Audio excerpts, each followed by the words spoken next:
महाभारत के युद्ध में 99 कौरव मारे गए। विश्वास द्रौपदी जैसा रखना सीखिएगा। जब 99 कौरव मारे गए, दुर्योधन की जांघ टूट गई। अश्वत्थामा गुरु द्रोणाचार्य के पुत्र आए और कहा कि मित्र मुझे एक मौका दो। अश्वत्थामा को दुर्योधन ने मौका दिया और अश्वत्थामा ने जाकर के पांडवों को मारना चाहा। पांडवों के 5 पुत्र सो रहे थे।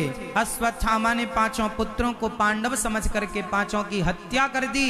और हत्या जब की 5 बच्चों की, अश्वत्थामा भागे वहां से। दुर्योधन ने देखा ये पांडव नहीं, पांडव पुत्र हैं। उसी समय दुर्योधन की मृत्यु हो गई और अश्वत्थामा भागे।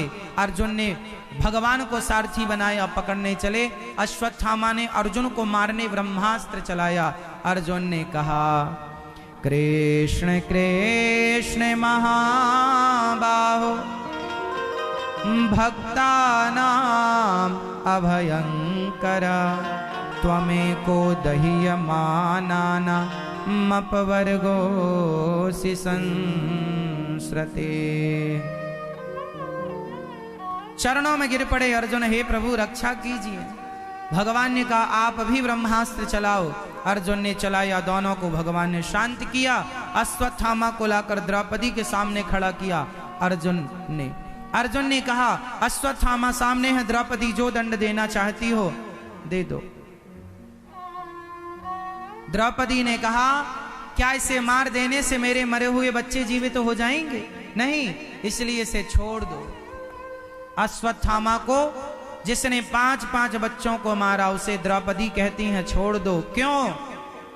क्योंकि दया धर्म का मूल है, पाप मूल अभिमान। तुलसी दया न छोड़िए जब तक घट में प्राण। दया धर्म का मूल है, दया ही धर्म है। दया कभी ना छोड़ो, जब तक जिंदा हो दया भाव रखो। मरने के बाद तो कोई दया ना करेगा। दया। और द्रौपदी ने दया क्यों की? क्योंकि द्रौपदी एक मां है। और मां कौन होती है? मां करुणा की मूर्ति होती है ना मेरी मां? इसलिए मां और भगवान ये दो नहीं, एक होते हैं। इसलिए अपनी माँ को ही भगवान के रूप में देखा करो और अपनी माँ की सेवा किया करो। माँ के अंदर करुणा। सोचिए कि माँ इतनी करुणामय है तो माँ को बनाने वाला और माँ के अंदर करुणा भरने वाले परमात्मा में कितनी करुणा होगी, कितनी दया होगी। तू कितनी अच्छी है,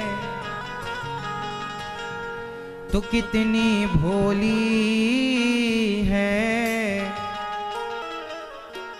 ओ प्यारी प्यारी है ओ माँ, ओ माँ, ओ माँ। आप कितने लोग अपनी माँ की सेवा करते हैं?